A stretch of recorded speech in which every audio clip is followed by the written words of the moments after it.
Multi cropping म्हणजेच मिश्र शेती. याच्यात ड्रॅगन बघा, ड्रॅगन लावलेलं आहे. ड्रॅगन सोबतच आता हे वरती वाढत जाणार आहे. हे असणार आहे सागाचं पण आहे.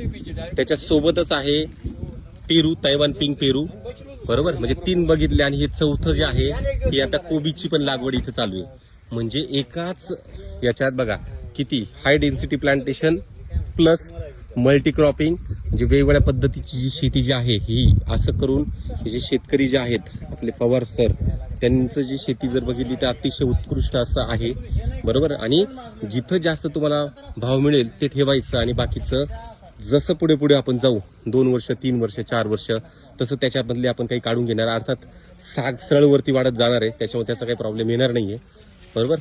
पेरू, त्याच्यानंतर ड्रॅगन, त्याच्यानंतर साग आणि खाली असणारं हे कोबी. आणि याच्याच अगोदर त्यांनी घेतली होती फ्लावर. हे असं सगळं जे नियोजन आहे हे मिश्र शेती आपण याला म्हणतो. आणि ही मिश्र शेतीचं हे उत्तम उदाहरण इथं आहे आपल्याकडे.